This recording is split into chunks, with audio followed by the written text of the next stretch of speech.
If we wanted to be completely honest, that's my reaction after the end of this episode.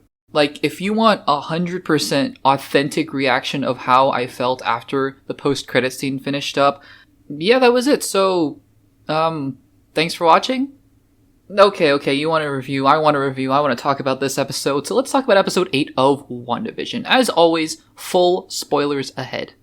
There is no way you can talk about a show like this on an episode-by-episode basis unless you just give full-on spoilers. So, that's what we're going to do today. If you want to check out my thoughts on the previous 7 episodes, there is a playlist linked in the description down below. And yeah, just to give you guys a heads up, this is going to be the 8th review of WandaVision, and then I'm going to have the 9th next week.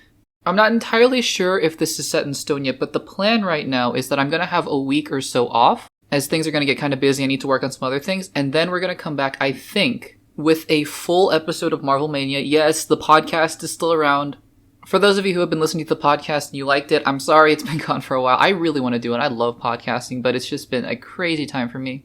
But we are going to do an entire podcast episode dedicated to WandaVision. We're going to be ranking all 9 episodes from best to worst, or worst to best, I guess. And we're going to be doing a full review of the show. So next week is just going to be episode 9 and maybe implications for phase 4, but stay tuned for the podcast episode. Anyways, let's get on with the review. And I'm not going to mince my words, guys. This was my favorite episode. I thought about it for a little bit, and I was like, do I like episode 4 a little bit more? It was 1 and 2 for this and episode 4, but no, I realized this is my favorite episode. I legitimately choked up in multiple places throughout this episode, and we'll go through them as we get along with this review, but this episode, what it did so well is, yes, the previous 7 episodes were fun and games, but this episode just dug in to the emotion. That's what we needed. We needed it to dig in to the emotion of Wanda Maximoff.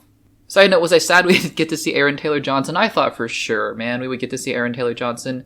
No Pietro Maximoff in this episode, Pietro, but that's alright. And no big cameo either, so that's coming next episode, right? Exciting times. But anyways, yes, let's start from the beginning. So I think a lot of us had suspected that this episode was going to be a flashback episode. It kind of made sense, right? You want to set up the big finale, but you also want to give the backstory of what happened, right? And this was the perfect avenue to do so. I had said before with people, I've been talking with people and saying, oh yeah, if they were going to do a flashback episode, this was the perfect way to do it because Wanda is captured by Agatha. And therefore, Agatha can kind of reach into her mind and grab all the memories. Lo and behold, that is exactly what they did. And I loved how they were able to connect everything from the accent, even the kids learning English at the beginning when they were in Sokovia. And I love also because Kevin Feige had been saying that yes, Wanda Maximoff got her powers from the Mind Stone, but she had her powers beforehand as well. And it was just crazy to see, like, oh yeah, the Stark missile, we had all been assuming, because in Age of Ultron, I think Pietro or Wanda just said it didn't go off. And we all had just been kind of like, oh yeah, they just got lucky or something. But no, it was Wanda.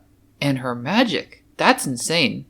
And then they go through the different stages of her life and we get to see her going through all of this trauma. And this episode has some of just my favorite MCU moments, I think, ever. I got so, I don't know, I just got emotional looking at the young Wanda Maximoff in her home. And when the young actress, by the way, kudos to her, she did a great job. She looks back at her parents and smiles. I felt something. I don't know, I just felt hollow because you know the journey that this character is going to go on. I just felt so hollow inside, knowing what this character would go through. I guess before that, though, we should start out with Agatha Harkness. My bad, I'm getting excited, getting ahead of myself, but let's start out with Agatha at the beginning. It was a dark scene, actually.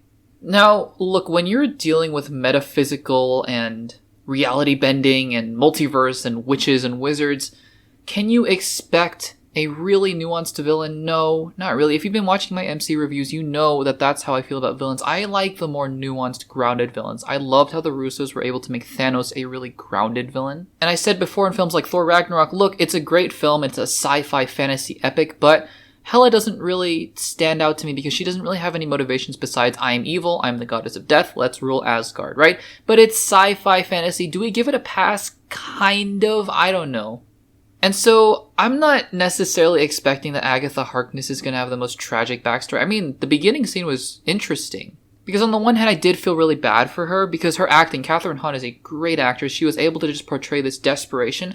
On the other hand, though, I don't know what she did, actually. Because they're, putting their spells on her because she did something wrong. For all we know, she legitimately is pulling out dark magic or something like the Ancient One. And they're punishing her for it, rightly. And so, I don't know that, but Kathryn Hahn kind of sold me on both sides, so not entirely sure how to feel about that. Getting back to Wanda though, yes, we see her go through a series of doors and we get to see her past in stages. I love seeing that. Love seeing the young Wanda, young Pietro. That scene was great. And seeing her with Sokovia, again, would I have liked to see a little cameo from Aaron Taylor-Johnson? Yes, I think it would have made a little more sense to see him there. Like, especially seeing her in a cell alone watching TV. Where's her brother? Like, come on.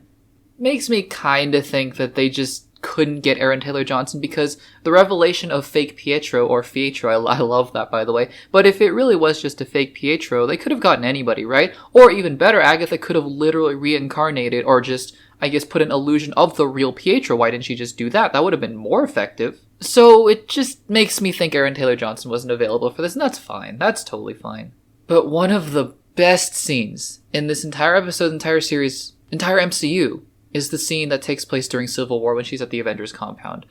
I hadn't felt that kind of emotion, I think, from these characters, or even from any MCU character, really since Infinity War, or Endgame, obviously, but, from Wanda and Vision, Infinity War, it just brought me back to that scene where Vision is telling her, it's time. We have to destroy the stone. It's time. And yeah, I felt it. It was just so beautifully done. Vision has just one of the most beautiful lines I've ever heard from the MCU. What is grief if not love persevering? Oh, that is just beautiful writing. Now, on the flip side, around this point in the episode, though, I was starting to be like, okay, Catherine Hahn, Agatha Harkness, you're going a little bit over the top here. Like, oh, I have a theory. Like, okay, yes, meta, we're being the audience. Like, I have a theory. And she's like, I'm trying to figure it out over here. I'm like, okay, meta's cool, right? This show's been very meta so far. Catherine Hahn might have taken it a little too far, but I wrote down in my notes towards the middle of the episode that it's really straddling the line.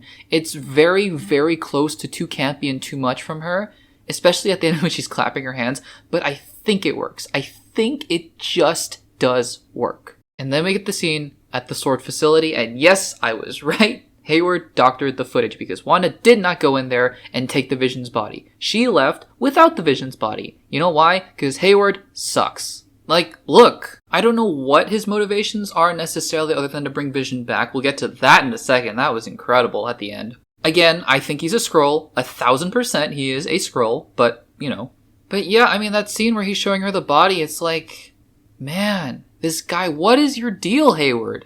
And then we get to see Wanda create Westview, and again, they could have, or, the anomaly of Westview, and again, they could have just gone for, Wanda breaking out the magic and stuff, but I just love the touch of her having the house blueprint and Vision writing with the heart for us to grow old, and again, another moment when I just went, oh, like it hit me, And then she creates Westview, and she literally creates Vision. Now, this is interesting, to say the least. Because, okay, this Vision is literally created by Wanda. Agatha Harkness calls it chaos magic, like the ability to create things, right? Like, it seems like the children, we can confirm, I think, are real, but they were literally created by her. Like, she has the ability to create life. I don't know if you guys understand the implications of this. This kind of power, in our world is only akin to, God.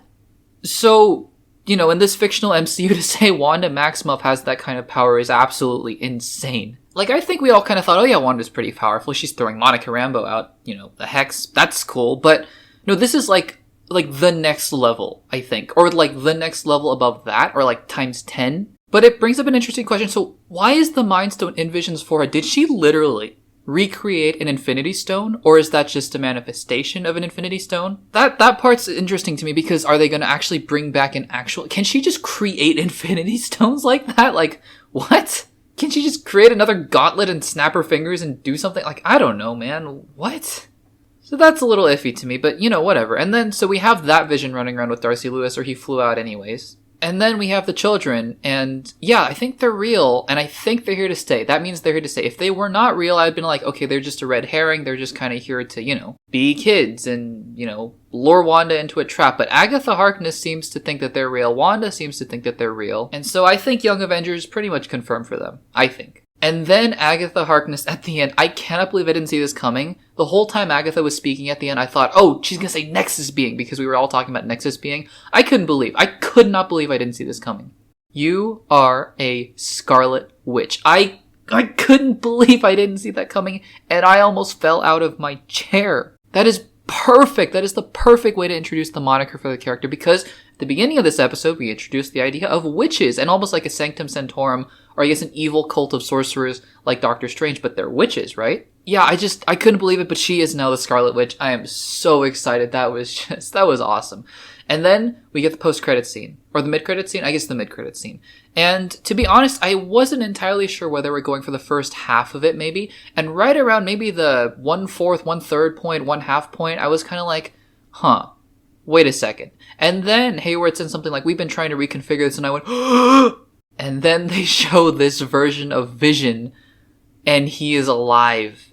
Oh my goodness, he is alive. And guys, if this guy is not voiced by James Spader next episode, he better be voiced by James Spader. Okay, he doesn't have to be, but like, he can be voiced by Paul Bettany, and like an evil Paul Bettany or whatever, but no, I would just love for him to be voiced by James Spader. Like, wouldn't that be so cool, full circle? Anyways, I don't know. And just like that, with the snap of the fingers, no pun intended, WandaVision has completely subverted our expectations again, because the reason I was so disappointed with last episode was because, well, it kind of felt like they were drawing definitive moral lines. Like, hey, Agatha Harkness is evil, Wanda's the good guy, let's all root for everybody, the good guy, and defeat the bad guy at the end. I was like, okay, not that excited for that. With this episode, they reintroduced the gray moral lines of Wanda. It's her. And Agatha is just trying to figure out why. But it is her. And then now there's this evil Vision. There's just so many ways the finale could go. Now I'm back excited.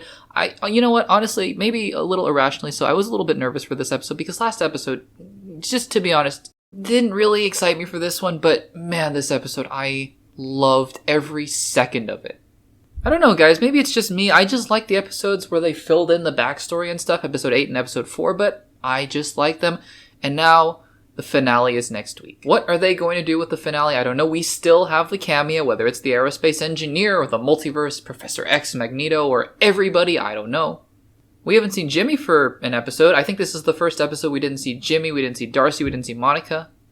And that cliffhanger at the end of last episode, I guess episode 7, right? We didn't get to see, I guess if that's Pietro, what's going on with that, right? Is he actually real? Or is he the rabbits and you're Scratchy? I think he is, because at the beginning of the episode, they make it clear that Agatha is talking to the rabbits. So, there is that. Again, I'm just so over the moon with this episode and so excited for the finale. If they can stick this landing, I may not, it's going to be hard. I don't know if this is going to crack my top 5 MCU properties, which is, by the way, guys, like the top 5 MCU properties for anybody is just a lofty standards. But I think if this sticks to landing, this is going to be in the top 10 MCU shows and movies for sure. Can't wait to see it. Can't wait to talk about it next week. So what did you guys think of this week's episode of WandaVision? Let me know in the comments down below. If you like this video, make sure to subscribe. Check out some more videos on the screen right now. Thanks for watching, and I'll see you in the next one.